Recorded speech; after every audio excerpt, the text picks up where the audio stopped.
नमस्कार साथियों, आशा है आप सभी की तैयारी बहुत अच्छी चल रही होगी और हम लोग भी अब अंतिम पड़ाव पर हैं। आज की जो क्लास होने वाली है उसका हम शीर्षक रखेंगे गीता सुगीता कर्तव्या। आज हम गीता अभी तक नाम से जानते थे, अब उसको सुगीता करेंगे, अर्थात उससे संबंधित कुछ जानकारी अपने पास रखेंगे, उससे संबंधित कुछ जानकारी हम लोग आज करने वाले हैं। ठीक है, तो आपको पता है कि जब आप कोई भी प्रतियोगी परीक्षा देते हो, जैसा कि मैं पिछली क्लास में भी बताया था कि रामायण, महाभारत, पुराण, गीता, ये कुछ ऐसे टॉपिक हैं जो प्रत्येक परीक्षा में महत्वपूर्ण हो जाते हैं। उसी श्रृंखला में आज हम जो पढ़ने वाले हैं वो है आपकी क्लास श्रीमद् भगवत गीता। अब इसको देखो, हमेशा गीत शब्द जो होता है वो नपुंसक लिंग में ही प्रयुक्त होता है। हम लोग बोलते हैं गीतम, राम गीतम, गोविंद गीतम, राधा गीतम, लेकिन यहां पर जो शब्द आप लोग देख रहे हो वो क्या है? गीता। तो कोई लोग पूछ लेगा आपसे, ये परीक्षा में तो नहीं पूछेगा, लेकिन जब आप कभी व्यवहारिक रूप में या कहीं इंटरव्यू में जाएंगे तब आपसे पूछ लेगा कि ये बताइए कि गीता में स्त्रीलिंग क्यों है, गीता में स्त्रीलिंग क्यों है। तो आप जान लीजिएगा कि गीता को सिर्फ गीता नहीं कहा जाता है, इसको गीतोपनिषद कहा जाता है। क्या कहा जाता है? भगवत गीतोपनिषद। अर्थात उपनिषद शब्द जो है वो कैसा शब्द है? आप लोगों को पता है, स्त्रीलिंग शब्द है और उसका विशेषण होने से, अर्थात उपनिषद शब्द यहाँ विशेष्य है और गीता शब्द यहाँ विशेषण है, तो विशेष्य यल्लिंगम यदवचनम विशेषणेपि तल्लिंगम तदवचनम, इस रीति से यहाँ पर गीता शब्द में भी क्या हो जाएगा? स्त्रीलिंग हो जाएगा।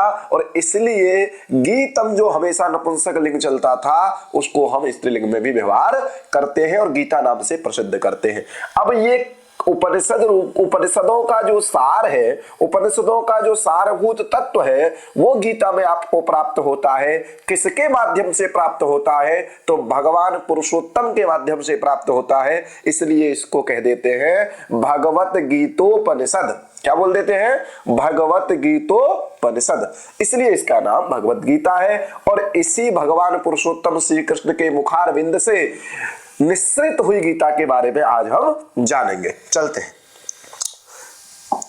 देखिए इस गीता से जानने योग्य कुछ बिंदु हैं, उन बिंदु पर सबसे पहले हम बात करेंगे और एक एक बिंदु महत्वपूर्ण है।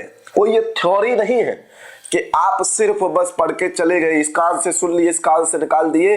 अगर परीक्षा में कोई भी आप कहेंगे, अपने से सोच लेंगे ये लाइन तो परीक्षा में नहीं आ सकती, एग्जामिनर रोज देखो, पिछले कई सालों से पेपर होते आ रहे हैं, हर प्रश्न रिपीट हो गया है, लेकिन वो ऐसे कभी कोई प्रश्न बना देगा कि आप सोच नहीं पाओगे और परीक्षा हॉल से लिख लोगे तो कहोगे भगवत गीता तो अच्छे से पढ़ी थी, अभी तक जितने प्रश्न आए सब लगा लिए थे, लेकिन ये एग्जामिनर पैटर्न बदल देता है, एलटीए पैटर्न बदल देता है। तो क्यों बदल देता है? क्योंकि हम लोग अपने को ब्रह्मा समझ लेते हैं और एक्सेप्ट करते हैं कि हम जो सोच रहे हैं वही प्रश्न वो पूछेगा।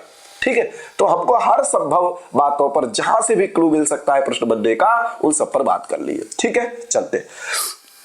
तो देखो, पहली बात होती है कि भगवत गीता की स्थिति क्या है। भगवत गीता, कुछ लोग बोलते हैं कि भगवान कृष्ण ने अर्जुन को सुनाई और ये बात सत्य है। ठीक है, जब हम गीता को पढ़ते हैं तो अर्जुन उवाच, कृष्ण उवाच, धृतराष्ट्र उवाच, संजय उवाच, यही चलता है। कुछ लोग बोलते हैं कि महाभारत के भीष्म पर्व के अध्याय 25 से लेकर के 42 तक इसकी स्थिति है, ये भी बात सत्य है, वो भी सत्य बोलते हैं। तो महाभारत किसने लिखी है? व्यास जी ने लिखी है। तो गीता सुनाई कृष्ण ने है, लिखी व्यास ने है, तो इस सब में क्या मतभेद है, इन सबको भी हम लोग जानने का प्रयास करते हैं। ठीक है, तो भगवत गीता की स्थिति के बारे में अगर कोई पूछे कि भगवत गीता कहाँ मिलती है, तो आप बता दीजिएगा कि महाभारत का जो भीष्म पर्व है, महाभारत का कौन सा पर्व है? भीष्म पर्व। आप जब चलोगे तो महाभारत का भीष्म पर्व मिलेगा आपको और उसका जो 25वां अध्याय है उससे लेकर के जो 42वां अध्याय है, अब आप गिन लीजिए, 25, 26, 27, 28, 29, 30, 6 ये हो गए और 30 से 40 तक कितने हो जाएंगे आपके? 16 हो जाएंगे, क्योंकि 10 वो और 41 और 42, 16 और 2 18। ये 18 अध्याय भीष्म पर्व के ही गीता के 18 अध्याय जाने जाते हैं। ठीक है, तो 25वें अध्याय से लेकर के 42वें अध्याय तक पूछा जा सकता है कभी भी परीक्षा में।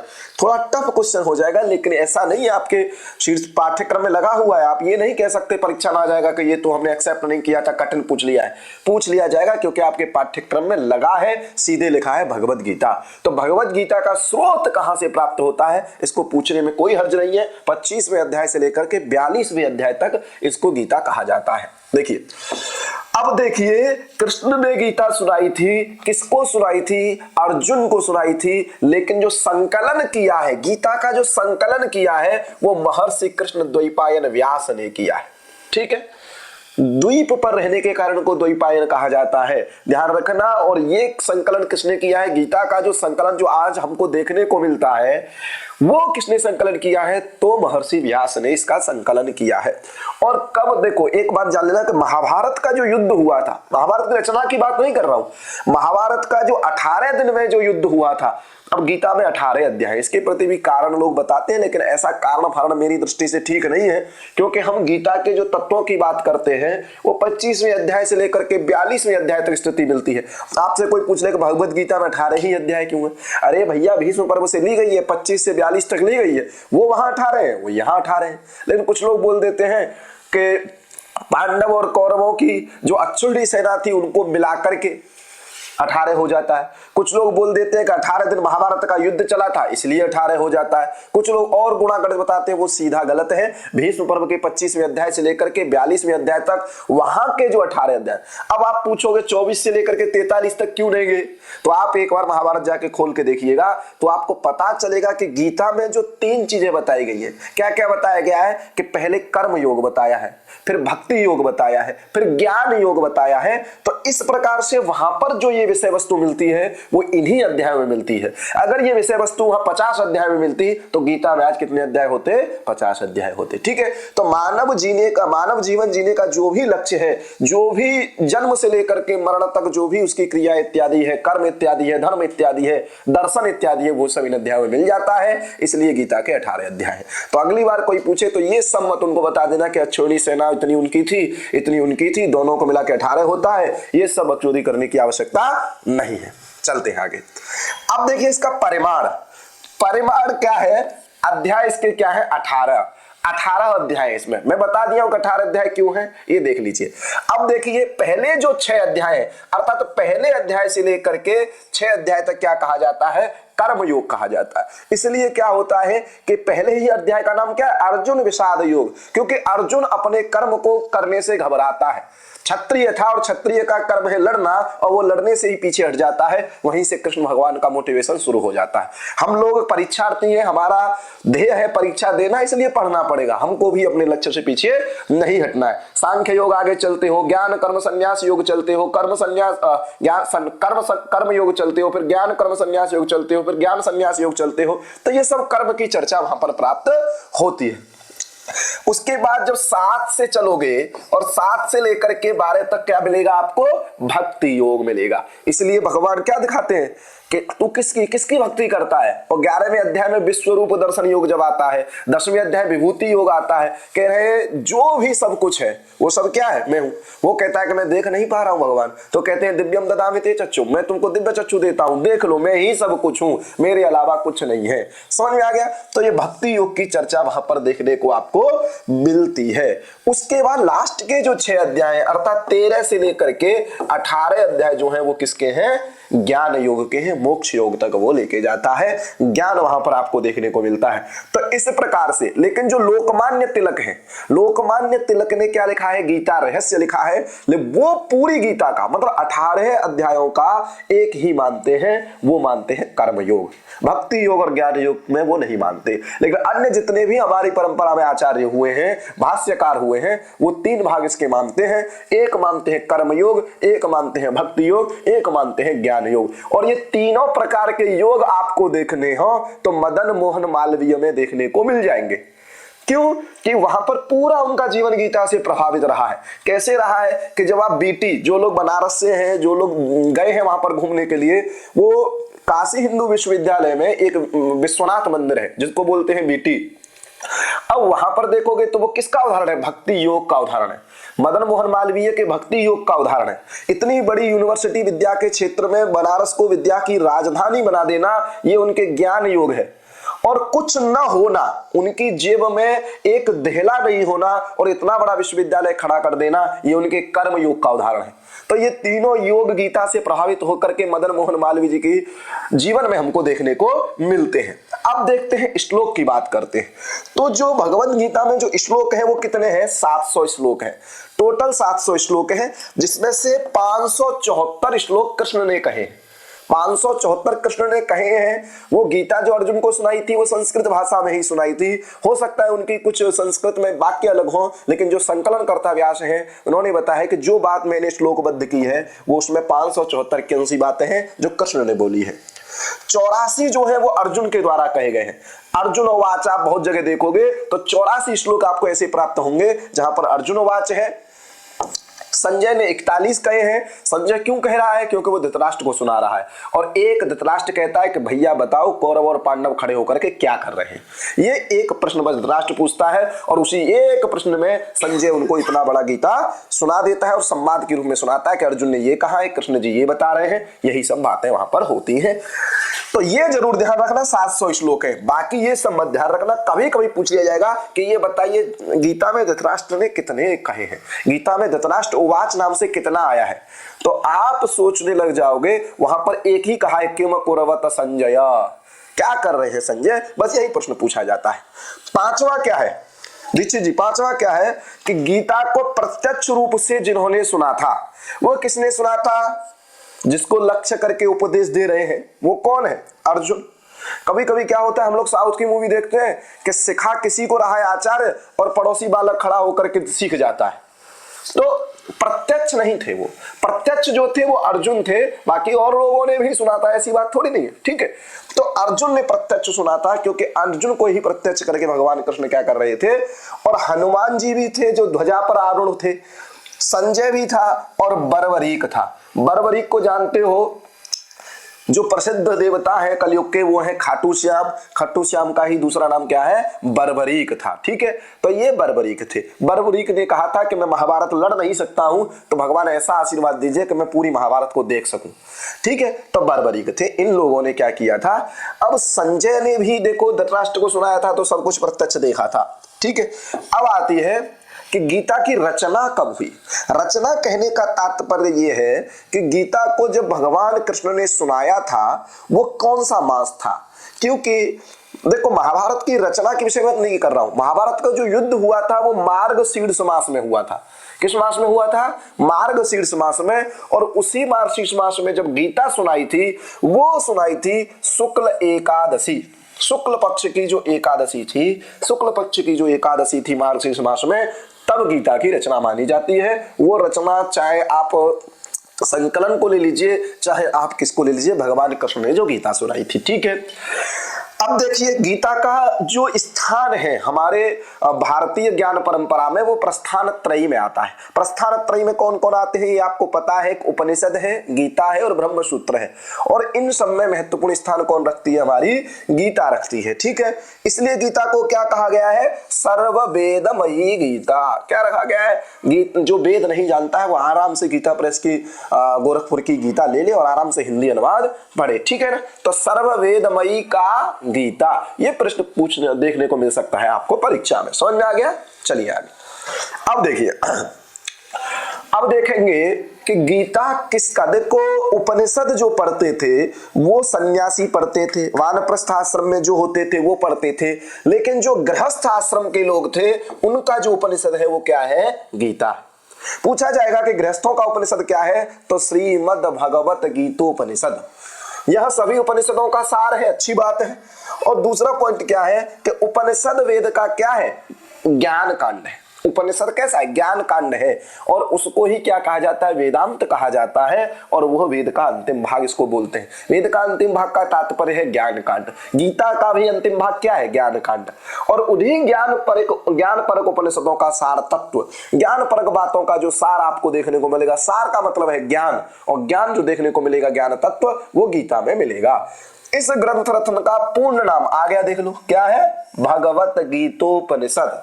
क्यों है? क्योंकि उपनिषद शब्द स्त्रीलिंग है और उसी का विशेषण होने के कारण गीता भी स्त्रीलिंग है, भगवान के द्वारा उक्त है, इसलिए कहा जाता है भगवत गीतोपनिषद। समझ में आ गया? चलिए अब देखिए, इसके विषय में महात्म्य में कुछ चर्चाएं आती हैं जो महाभारत का संक्षिप्त भाग है वहां भी देखने को मिलता है। जब आप 18 अध्याय पढ़ने से पहले भगवत गीता का महात्म्य पढ़ेंगे वहां पर भी ये आपको देखने को मिलेगा। गीता सुगीता कर्तव्या किमन्यहि शास्त्र विस्तरहि या स्वयं पद्मनाभस्य मुख पद्मात् विनिसृता। मुख पद्मात्, पद्म मतलब होता है कमल, मुख रूपी जो कमल है उससे जो विनिसृत हुई है स्वयं पद्मनाभस्य। पद्मनाभ अर्थात भगवान कृष्ण, भगवान कृष्ण के, क्योंकि पद्मनाभ क्या है, जिसके नाभि में पद्म है। आप देखे होंगे जब भगवान विष्णु की फोटो देखते होंगे तो उनकी नाभि में से कमल है और उस कमल पर बैठे हैं ब्रह्मा, तो उस भगवान विष्णु के मुख कमल से जो विनिसृत हुई है, ऐसी गीता को हम लोग पढ़ रहे हैं। ठीक है, आगे क्या कहा गया है, सर्वोपनिषदो गावो दोग्धा गोपाल नंदन पार्थो वत्सः सुधीर भोक्ता दुग्धम गीता मृतम महत। हम क्या पढ़ रहे हैं कि अमृत रूपी जो दुग्ध है उसको पढ़ रहे हैं। तो एक बार पूरा अर्थ देख लेते हैं कि सर्वोपनिषदो गावा, जो सभी उपनिषद हैं, हमारी भारतीय ज्ञान परंपरा में जितने उपनिषद मिलते हैं सभी क्या है, गऊ है, सभी गाय है। दोग्धा गोपाल नंदन, अब उन उपनिषद रूपी गायों का दुग्ध दोहने वाला कौन है, दोग्धा कौन है, तो गोपाल नंदन, क्योंकि वो ग्वाला है। ठीक है, गोपाल नंदन। पार्थो वत्सः, पार्थ, अब उस दूध को सबसे पहले देखा और चखा किसने, अर्जुन ने। तो पार्थो, क्योंकि सभी उपनिषद रूपी गायों का दुग्ध दोहन करके भगवान कृष्ण ने क्या निकाला, गीता निकाला, और उस गीता रूपी जो दुग्ध था उसको दिखाया किसको, सुनाया किसको, पार्थ को। तो सबसे पहले गाय के दूध पे अधिकार किसका होता है, उसके बछड़े का, उसके बच्चे का, इसलिए पार्थो वत्सः। उस गीता पे पहला अधिकार किसको दिया था भगवान ने, अर्जुन को। तो पार्थो वत्सः, तो पार्थ वत्स क्या है, वत्स का मतलब क्या है, बछड़ा। तो बछड़ा कौन है, अर्जुन है। सुधीर भोक्ता, अब उसका भोग करने वाले कौन है, सुधी। और भी अच्छे अच्छे लोग थे, बर्बरीक था, और हम लोग आज हम लोग तुम लोग सभी लोग गीता को पढ़ रहे हैं। तो सुधीर भोक्ता दुग्धम गीता मृतम महत, और उस उपनिषद रूपी गाय का जो दुग्ध है वो क्या है, गीता रूपी अमृत। समझ में आ गया? चले, भारतामृत सर्वस्वम विष्णोर वक्त्रात्, मतलब विष्णोर मुखाद विनिसृतम गीता गंगोदकम। गंगा रूपी जल क्या है, गीता, जिसको पी करके पुनर्जन्म न विद्यते। इसके महात्म्य में कहा गया है कि गीता रूपी गंगा जल को जो पान करता है, पी करके पुनर्जन्म न विद्यते, उसको प्रेत्य भाव से मुक्त हो जाता है। पुनः इस संसार में आवागमन का जो चक्कर है, इससे क्या हो जाता है, वो व्यक्ति मुक्त हो जाता है। क्लियर हो गया? अब देखिए, परीक्षा में पूछे जाने की दृष्टि से 18 अध्याय तो मैं आपको पढ़ा नहीं सकता हूं, क्योंकि पहले मैं खुद पढ़ लूं। ठीक है, लेकिन इसमें जो कुछ तत्व हैं जो परीक्षा की दृष्टि से अत्यंत महत्वपूर्ण हो जाते हैं, उनको हम पढ़ लेते हैं। तो तत्व है प्रकृति, कि गीता में प्रकृति की क्या स्थिति है। एक बात जान लीजिए कि समस्त दर्शनों का जो स्रोत है वो गीता है, उपनिषद है, इत्यादि ग्रंथ है।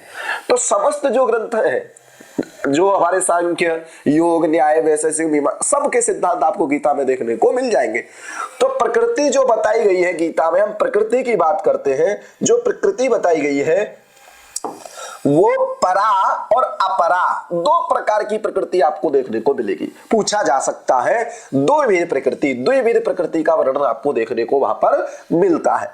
अब देखिए, अपरा प्रकृति के अपर नाम क्या क्या है। जो भौतिक प्रकृति है वो भी अपरा है, क्षर पुरुष है उसको भी अपरा कहते हैं, क्षेत्र को भी कहते हैं। जो और अपरा प्रकृति को क्या बताया गया है, उत्कृष्ट प्रकृति बताया गया है। उत्कृष्ट प्रकृति है, ये जीव की प्रकृति है। ठीक है, अब जो हमारी परा प्रकृति है वो जीव प्रकृति है। ठीक है, क्षेत्रज्ञ है, अक्षर पुरुष है, निकृष्ट प्रकृति है। और जीवेतर, निकृष्ट प्रकृति का मतलब क्यों निकृष्ट प्रकृति कहते हैं, कि जीवेतर जो समस्त भौतिक पदार्थ हैं उन सब की प्रकृति है कौन सी, परा। कौन सी प्रकृति है, परा प्रकृति। ठीक है, ध्यान रखिएगा। चले आगे। अब देखिए, अब अपरा के लिए क्या कहते हैं कि पृथ्वी जल तेज वायु आकाश मन बुद्धि और अहंकार, अर्थात सांख्य दर्शन में जो व्यक्त के जितने रूप हैं वो बता रहे हैं कि पृथ्वी जल तेज वायु आकाश मन बुद्धि और अहंकार, ये 8 प्रकार की प्रकृति अपरा कही गई है। कितने प्रकार की प्रकृति गीता में अपरा कही गई है? तो 8 प्रकार की प्रकृति गीता में अपरा कही गई है। 7वें अध्याय का 4था श्लोक है। ठीक है, चैतन्य जीव रूपा प्रकृति परा है। जो चैतन्य जीव रूपा जो यहां पर आप देखोगे, जीवेतर समस्त जितने भौतिक पदार्थ हैं, जो जीव प्रकृति है, चैतन्य जीव है, वो क्या है? परा प्रकृति है। ठीक है, ईश्वर की अध्यक्षता में ही प्रकृति सृष्टि करती है। आपको पता है कि हम लोग पढ़ते हैं कि पूरे जगत का जो अभिन्न निमित्त उपादान कारण है वो कौन है? ब्रह्म है। और उस ब्रह्म की माया से ही क्या है? ब्रह्मांडांतम जगत सृजेत, वही पूरा ब्रह्मांड क्या है? जगत की क्या हो रही है? सृष्टि हो रही है। और यही बात गीता में आपको देखने को मिलती है कि मया अध्यक्षेण, मया मतलब भगवान कृष्ण कह रहे हैं कि मेरे द्वारा ही, मेरे अध्यक्षत्व के द्वारा ही प्रकृति ही सूयते सचराचरम, ये समस्त जितनी सृष्टि है वो मेरी अध्यक्षता में ही कार्य चल रहा है बनने बिगड़ने का। समझ में आ गया? चले आगे देखिए। अब जीव की क्या बात की गई है गीता में? तो जीव ईश्वर का सनातन अंश है। अर्थात हम लोग कहते ही हैं कि जो भी है, हम लोग बोलते हैं जय जगदीश हरे तेरा तुझको अर्पण। ऐसा क्यों बोलते हैं? क्योंकि हम लोग में सब में क्या है? ईश्वर अंश जीव अविनाशी। समझ में आ रहा है? हम लोग जितने भी हैं, और वहां पर गीता में भी आप देखोगे हम लोग नहीं मरते, हम लोग सब। और जब हम लोग कोई व्यक्ति का देहावसान हो जाता है, जब व्यक्ति खत्म हो जाता है, तो हम लोग उसकी श्रद्धांजलि सुमनांजलि में जब जाते हैं तब एक ही बात बोलते हैं, भगवान इनको अपने चरणों में जगह दे, भगवान इनको धाम में जगह दे, भगवान अपने चरणों में स्थान दे। ये क्यों बोलते हैं? और इसको ये अनुवाद है एक प्रकार का। क्यों? क्योंकि भगवान, जैसे क्या होता है कि हम उसको रिमेंबर करा रहे हैं। हमसे किसी ने कह दिया कि आप मुझे 10 बजे कॉल कर लीजिएगा। अब 10 बजे हम उसको कॉल कर लीजिएगा, तो क्यों कर रहे हैं उसको कॉल? उसको ध्यान दिलाने के लिए। हमने किसी से किसी काम के लिए कहा है और वो कह देगा कि हमको 10 बजे कॉल कर लीजिएगा, जिससे हमें याद आ जाए। भगवान कृष्ण गीता में स्वयं कह रहे हैं, ममई वांसो जीवलोके जीवभूतः सनातन। ठीक है, अर्थात समस्त जितना जीव है उसका ईश्वर ही सनातन है, ईश्वर में ही है उसका अंश, और वो सनातन अंश है ईश्वर का, जीव जो है। तो खुद कह दे रहे हैं, और उसी बात को हम लास्ट में ध्यान दिला देते हैं जब व्यक्ति खत्म हो जाता है कि भगवान ये तुम्हारा ही अंश था, इसको आप क्या कर लीजिए? अपने चरणों में स्थान दे दीजिए। वो कोई नई बात हम लोग नहीं कर रहे हैं, अनुवाद कर रहे हैं। ठीक है, क्योंकि भगवान स्वयं कह रहे हैं मम एव अंशः जीवलोके जीवभूतः सनातनः। 15वें अध्याय की शायद ये लाइन है, 15वें अध्याय में ये बात आई है। चेतन स्वरूप होने से जीव ईश्वर की उत्कृष्ट विभूति है। चेतन स्वरूप जीव ईश्वर की क्या है? उत्कृष्ट प्रकृति है। और जो जीव व्यष्टि चेतन स्वरूप है, जो जीव होता है ना, वो व्यष्टि रूप में बताया गया है। चेतनता का जो स्वरूप है वो जीव, वो व्यष्टि है, और ईश्वर जो है वो क्या है? समष्टि है। ये बात भी आप ध्यान रखिएगा। अब जगत के बारे में बात कर लेते हैं, तो ये तो जान लीजिए, मया अध्यक्ष रूपेण जगतः सूयते सचराचरम। ये तो कहा ही है कि जगत की उत्पत्ति स्थिति प्रलय सब का कारण कौन है? ईश्वर है। बीजम माम सर्वभूतानां विद्धि पार्थ सनातनम। ठीक है, जगत के आविर्भाव जो काल होता है, जगत की जब उत्पत्ति होती है उसको ब्रह्मा का दिन कहा गया है, और जब जगत की प्रलय काल होता है, तिरोभाव काल होता है, उसको ब्रह्मा की रात्रि कहा गया है। समझ में आ गया? ना सतो विद्यते भावो ना भावो विद्यते सतः, इसी सिद्धांत से सतकार्यवाद है, और यही गीता का कार्य कारणवाद कहा जाता है। यहीं से सतकार्यवाद जो सिद्धांत है सांख्य का वो निकलता है। चले आगे। अब देखिए, ये गीता से रिलेटेड जो बात थी हम लोगों ने जान ली। अब कुछ बातें हैं जो गीता पर भाष्य रत्न है। गीता पर जो कुछ लोगों ने, बहुत से जितने आचार्य हुए हैं, उन सब ने गीता पर क्या लिखा है? भाष्य लिखा है। ठीक है, देखिए ये भक्ति संप्रदाय के सब आचार्य हैं। अब देखिए श्री मध्व अर्थात श्री मध्वाचार्य जो थे, उन्होंने गीता भाष्य नाम से लिखा है, और एक लिखा है गीता तात्पर्य निर्णय। क्या लिखा है? गीता तात्पर्य निर्णय। ध्यान रखिए, गीता भाष्य और गीता तात्पर्य निर्णय। संप्रदाय इनका द्वैतवादी थे। ये क्या करते थे? द्वैत में विश्वास करते थे। श्री वल्लभाचार्य हैं, इन्होंने वल्लभी टीका लिखी है, ये शुद्धाद्वैतवादी थे, शुद्ध द्वैतवादी थे। ध्यान रखना, शुद्धाद्वैत, शुद्धाद्वैत, ठीक है, ये आ कर लेना। श्री निम्बकाचार्य थे, उन्होंने भगवत गीता वाक्यार्थ नाम से लिखा है और वो द्वैताद्वैतवादी थे, ठीक है। श्री रामानंद स्वामी की बात करें तो श्री रामानंद स्वामी ने क्या लिखा है, आनंद भाष्य लिखा है। आप समझ जाइएगा, रामानंद में आनंद आ रहा है तो आनंद से ही क्या हो जाएगा, उनका आनंद भाष्य निकल जाएगा, ठीक है। भास्कराचार्य नाम से ही है भास्कर भाष्य। ये बहुत महत्वपूर्ण है, श्रीधर की सुबोधनी टीका। श्रीधर की सुबोधनी टीका सबसे आदि जो गीता प्रभाष्य है वो शंकराचार्य का भाष्य है और उसी भाष्य से प्रभावित है सुबोधनी टीका श्रीधराचार्य की, ठीक है। नीलकंठ का क्या है, भावदीप। अब देखो, नीलकंठ की महाभारत पे एक टीका मिलती है भारत भावदीप। चूंकि भगवत गीता भी महाभारत में मिलती है, इसलिए उस भाग पर, उन 18 अध्यायों पर, भीष्म पर्व में आए जो 25 से लेकर के 42वें अध्याय तक जो नीलकंठ की टीका थी, उसको भारत भावदीप न कहकर के क्या कह देते हैं, भावदीप कह देते हैं। समझ आ गया, क्योंकि 18 अध्याय पूरा महाभारत नहीं है, पूरा भारत नहीं है, इसलिए जो संक्षेप वाले 18 अध्याय उसमें हम लोग क्या बोल देते हैं, नीलकंठी टीका, अर्थात भारत भाव नहीं, सिर्फ भावदीप टीका, भारत भावदीप संपूर्ण महाभारत, ठीक है। केशव काश्मीरी, ये केशव काश्मीरी कश्मीर के विद्वान थे, इन्होंने लिखा है तत्व प्रकाशिका भाष्य, द्वैताद्वैतवादी आचार्य थे। गोस्वामी पुरुषोत्तम, इन्होंने अमृत तरंगिणी नाम से लिखा है, ये शुद्धाद्वैतवादी थे। तो ये ध्यान रखिएगा, ये बार बार परीक्षा में पूछे जाएगा, इस पे मैं इसलिए जोर नहीं दे रहा हूं क्योंकि ये आपको रटना है। रात को सोते समय या सुबह उठने से पहले इसको क्या करना है, आपको रटना है। चलिए अब चलते हैं, रामकंठ ये भी कहां के थे, कश्मीर के थे। रामकंठ भी कहां के थे, कश्मीर के आचार्य थे। इन्होंने सर्वतोभद्र भाष्य लिखा है। क्या लिखा है, सर्वतोभद्र भाष्य लिखा है, ठीक है। अब है अभिनव गुप्त। अभिनव गुप्त ऐसे थे कि इन्होंने सर्वतंत्र स्वतंत्र थे, इन्होंने हर जगह अपनी लेखनी चलाई और इन्होंने जो भाष्य लिखा गीतार्थ संग्रह, इनमें भी इस, देखो ये शैव दर्शन के आचार्य थे और शैव दर्शन की परंपरा से प्रभावित होकर के ही गीतार्थ संग्रह रूपी इन्होंने भाष्य लिखा है और इसमें त्रिक दर्शन के भी इन्होंने भाष्य में क्या मिलते हैं, प्रमाण मिलते हैं, ठीक है। तो अभिनव गुप्त का जो है गीतार्थ संग्रह है। और आप देखोगे रामानुजाचार्य के जो गुरु थे यमुनाचार्य, रामानुजाचार्य के गुरु कौन थे, यमुनाचार्य, और उन यमुनाचार्य के द्वारा भी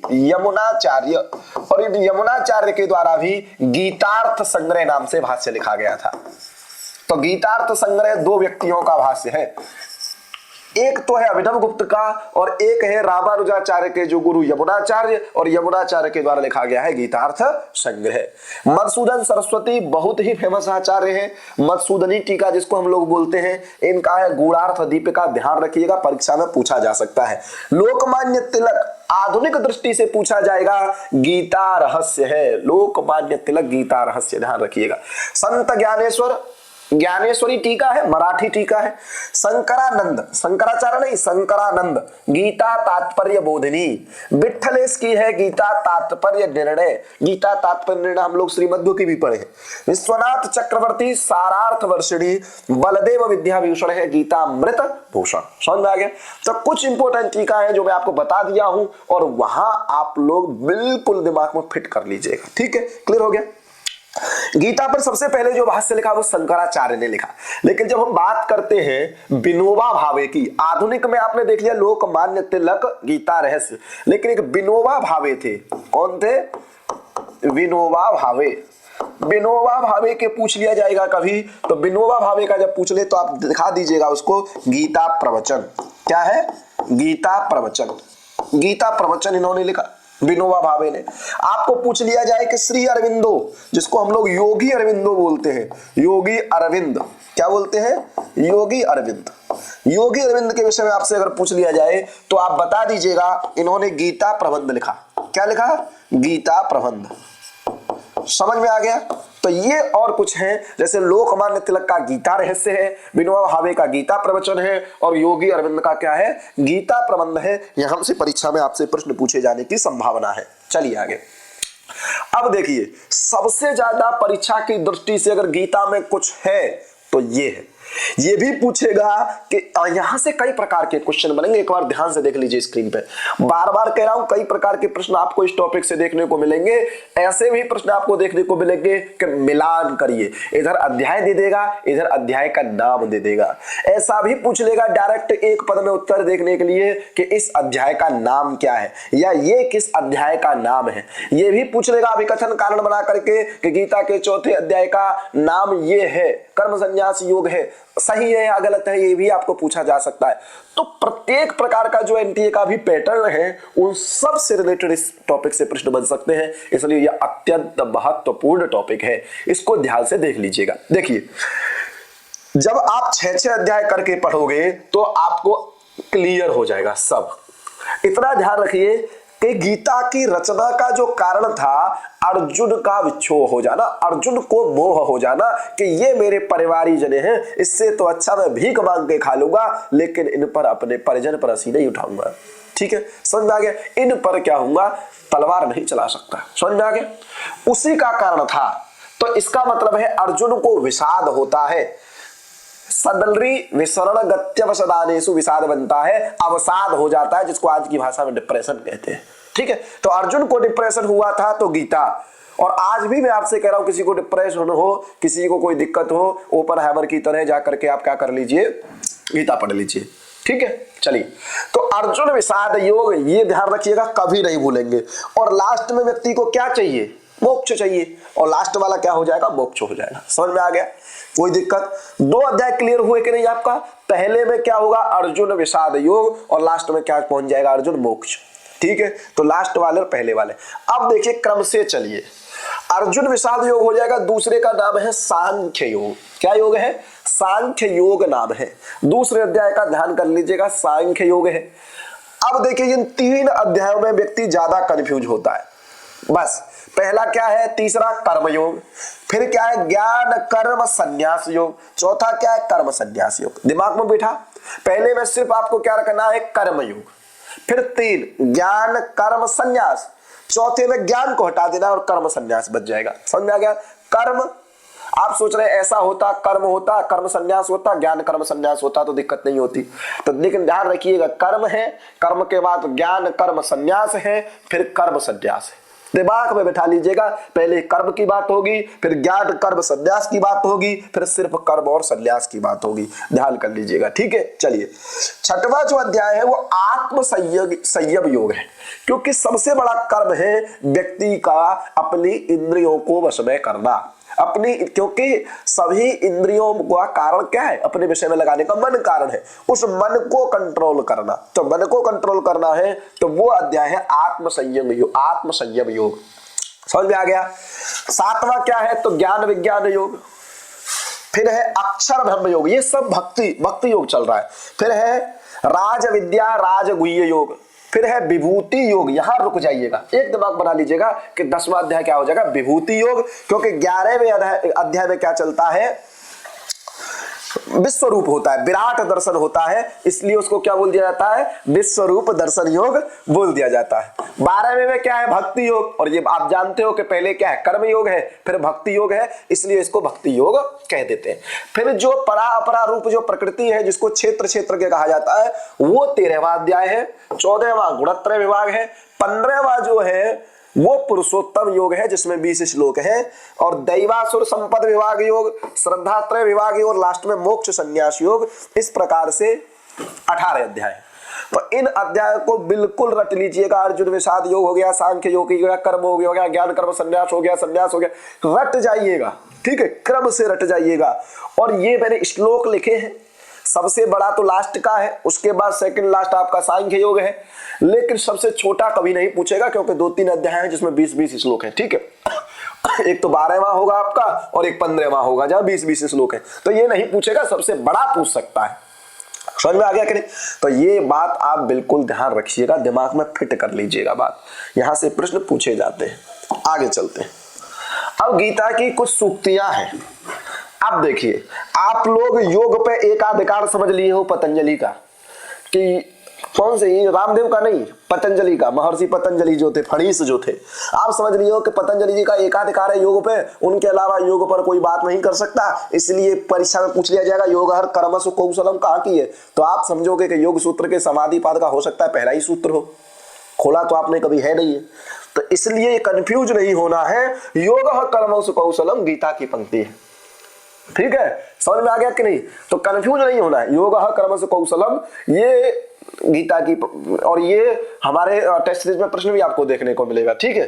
तो ध्यान रखना इस बात को, पढ़ लो यहाँ, सही करना है तो, ठीक है। दूसरा है कर्मण्येवाधिकारस्ते मा फलेषु कदाचन मा कर्मफल हेतुर भूमा ते संगोस्तु कर्मणि। तो ठीक है, तो ये पंक्ति बहुत महत्वपूर्ण हो जाती है। ये देखो यहाँ जो पीला आपको दिख रहा होगा, जो पीले कलर में आपको जो हाईलाइट किया गया है वो बहुत महत्वपूर्ण है, ये आपको ध्यान रखना है। लोग परेशान हो जाते हैं। अब कुछ लोग क्या करते हैं ना, कि कुछ लोग बोलते हैं कि वो मेरे साथ गलत कर देता है, वो मेरे बारे में बुरा सोचता है, तो इसका मतलब ये नहीं होता। अब सोचिए, ये आपका नेगेटिव पॉइंट है किसी के प्रति। ये देखो गीता दर्शन किस प्रकार सिखाता है, आपका किसी के प्रति नेगेटिव पॉइंट क्या है, कि ये नेगेटिव है कि वो मेरे साथ गलत करता है, वो मेरे बारे में बुरा सोचता है। अच्छी बात है, सटे सात्यम समाचरित, लेकिन गीता इस सबसे ऊपर उठ करके है। गीता कहती है कि आप किसी के बारे में अगर गलत सोचोगे, आप किसी के साथ गलत करोगे, तो आप भी उसके तरह हो जाओगे जिसके बारे में आप पहले से नेगेटिव पॉइंट, जो हाइपोथेसिस आपने बना रखी है। समझ में आया कि नहीं मेरी बात? तो गीता कहती है कर्मण्येवाधिकारस्ते, आप किसी के साथ, आपको क्या करना है, आपको किसी के साथ अच्छा कर्म करना है। आत्मनः परिकूलानि परेशान न समाचरित, आपको ये कर्म करना है, दूसरा आपके साथ क्या कर रहा है इससे मतलब मत रखिए, क्योंकि कर्मण्येवाधिकारस्ते महाफलेषु कदाचन, आपका जो अधिकार है वो किस पे है? कर्म पे। कुछ लोग बोलते हैं कि 4 सीट आई है परीक्षा में, फॉर्म नहीं भरूंगा क्योंकि मेरे जैसे बहुत लोग होंगे। फिर वही बात गीता की पंक्ति ध्यान आती है, कर्मण्येवाधिकारस्ते मा फलेषु कदाचन, आपका जो अधिकार है वो कर्म पर है, फल पर नहीं है। तो आपके अधिकार क्षेत्र में जो है उसको आप करिए, बाद का क्या है भगवान पर छोड़ दीजिए। समझ में आ गया? अगला है संन्यास की परिभाषा बताते हैं, काम्यानाम कर्मणाम न्यासम संन्यासम कवयो विदुः। ठीक है, ये पंक्ति पूछ ली जाएगी। तत्विद्धि प्रणिपातेन परिप्रश्नेन सेवया उपदिक्षन्ते ते ज्ञानम ज्ञानिनः तत्त्वदर्शिनः, ये भी पूछी जाती है। ठीक है, सर्वभूतस्थ बात बालम, ये भी जगत की बात करते हैं, एकात्मता की बात करते हैं गीता में, जो आपको ईशावास्य उपनिषद में भी देखने को मिल जाएगा। इच्छते योग युक्तात्मा सर्वत्र समदर्शन, सभी जगह आप समदर्शी बनिए। समदर्शी एक महाराष्ट्र में बहुत बड़े भक्तिवादी आचार्य हुए थे। वो क्या किए थे, उन्होंने संकल्प लिया, महाराष्ट्र के थे, कि मैं हरिद्वार जाऊंगा और वहां से क्या लेके आऊंगा, गंगा जल लेके आऊंगा और शिवजी पर चढ़ाऊंगा। अब वो पैदल पैदल गए और वहां से पैदल पैदल गंगा जल लेके आ रहे हैं। अब देखिए महाराष्ट्र कहाँ और हरिद्वार कहाँ, बूढ़े संत थे। और जब लेकर के आ रहे हैं, रास्ते में उनको जैसे ही महाराष्ट्र में अपने लक्ष्य से थोड़ी देर पहले एक गधा मिल जाता है, एक गर्दभ मिल जाता है। जब वो मिल जाता है तो वो पानी की प्यास से पीड़ित होता है, उसको पानी की अपेक्षा होती है किसी से। अब वो गंगाजल लेके आ रहे थे, वो सोचे कि गंगाजल तो मैं दोबारा ले आऊंगा, अगर ये बिना प्यास के खत्म हो जाएगा तो गधा तो दोबारा नहीं आएगा। तो वो जो गंगाजल इतना परिश्रम करके लेके आते हैं, वो क्या करते हैं, उस गधे में ही भगवान शंकर का रूप देख करके गंगाजल पिला देते हैं। तो ये सब कौन लोग थे? गीता से प्रभावित लोग थे, और उसी में उनको क्या होते हैं, भगवान शंकर के दर्शन हो जाते हैं। तो क्या होता है कि जरूरत के लिए भगवान ये नहीं कहते कि ये करो मेरे लिए, ये करो मेरे लिए, क्योंकि आज तक मंदिर कोई ऐसा तो नहीं गया कि भगवान सब तेरे ऊपर है, सब मांगने ही जाते हैं। और जो लोग नास्तिक हैं, जिनको कहते हैं मुझे भगवान पे विश्वास नहीं है, उनको अकेला छोड़ दो 2 मिनट के लिए कमरे में, उनको भी भगवान दिखने लगता है। समझ आएगा नहीं? चलिए आगे। अब देखिए, वासांस जीर्णानि यथा विहाय नवानि गृह्णाति नवो पराणि। समझ में आ गया? लोग कहते हैं कि जो मोह का छुटकारा के लिए लाइन है कि कोई कभी नहीं मरता है, सब क्या करते हैं, कपड़े बदलते हैं। ठीक है, मन बना भव मद भक्त, ये भी कृष्ण की पंक्ति है। परित्राणाय साधूनाम, ये फेमस है, रामानंद सागर पहले यहीं से शुरू होता है उनका कृष्ण। ठीक है, गुरुन हत्वा ही महानुभावा श्रेयो भोक्तम वैक्षमपि हम लोके। अर्जुन कहता है कि गुरुजनों को मारने से तो अच्छा है कि मैं भिक्षा मांगकर खा लूंगा। ठीक है, कापण्य दोषोपहता स्वभाव प्रच्छामि त्वां धर्म सम्मूढ़ वेताम, ये सब पूछ लिया जाएगा, ये भी ध्यान रखना। यच्छ्रेयस्यान् निश्चितं ब्रूहि तन्मे शिष्यस्ते हम साधे माम त्वाम प्रपन्नम, ये पूछ लिया जाएगा। तो आप ध्यान रखिएगा, ये सब गीता की पंक्तियां हैं, ठीक है, ध्यान रखिएगा। अब देखिए, सर्वस्य चाहम हृदय सन्निविष्टः, भगवान कृष्ण खुद कह रहे हैं कि सभी के हृदय में मैं ही, ये नहीं कहना कि सर्वस्य चाहम हृदय सन्निविष्टः, क्या बात कह रहे हैं कि सर्वस्य चाहम, मैं ही सबके हृदय में क्या है, सन्निविष्ट हूं। 15वें अध्याय का है, ठीक है। सिद्धे असिद्धयो समो भूत्वा समत्वम योग युच्यते, तो पूछ लिया जाएगा ये पंक्ति कि समत्वम योग युच्यते कहां की है, पतंजलि का एकाधिकार नहीं है, गीता में भी है, ठीक है। चलिए, बुद्धौ शरणं वनवीक्ष्य कृपणः फलैः तव, ध्यान रखना। कर्मजं बुद्धि युक्ता ही फलम त्यक्त्वा मनीषिणः, ध्यान रखना कि कर्म, देखो कर्म से उत्पन्न बुद्धि को जब तक आप कर्म से नहीं लगाओगे तब तक कोई आपका कर्म फल तक नहीं पहुंचेगा।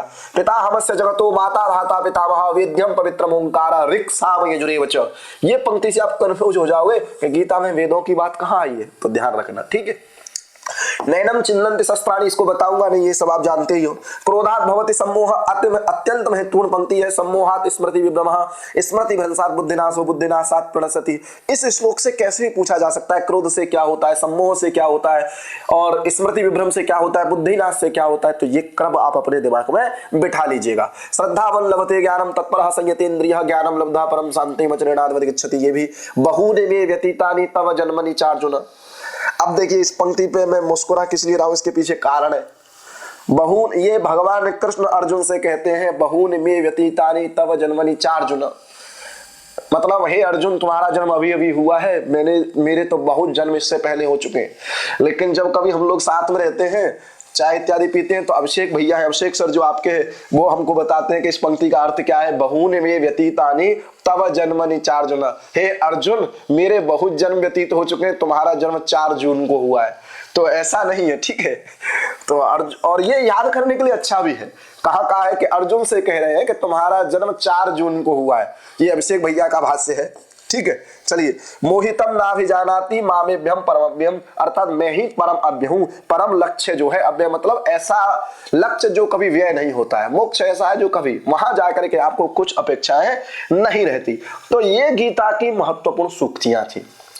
आज की क्लास में मैंने जो कुछ बताया वो परीक्षा की दृष्टि से अत्यंत महत्वपूर्ण है। जिनको गीता याद है, जिनको गीता पुरस्कार मिल चुके हैं, उनके चरणों में मैं भी वंदन करता हूं। लेकिन उनको याद बेशक होगी, लेकिन उनको ये नहीं पता होगा कि ये कहां मिलता है, ये कहां मिलता है, इसके ऊपर भाष्य किसने लिखा है, ये टीका किसने लिखी है। तो ये बात आप सोच रही हो कि मेरे को तो गीता पूरी याद है, परीक्षा में मेरा तो गीता जिसको पूरी याद है उसका प्रश्न गलत हो सकता है, लेकिन जो देखो तैयार होना और कंपटीशन की दृष्टि से तैयार होने में बहुत अंतर है, ठीक है। तो अफेक्ट भी गीता से संबंधित जो हो जाते हैं उनको भी तैयार रखिए। आज की कक्षा को यही समाप्त करते हैं। आगे मैं आपके साथ मिलूंगा, पुराण के साथ मिलूंगा। और दूसरी बात ये बता देता हूं कि व्याकरण के कुछ टॉपिक बचे हैं, उसमें भी समास में आपके सामने लेकर के आऊंगा। धन्यवाद। युवा स्यात् साधु युवा।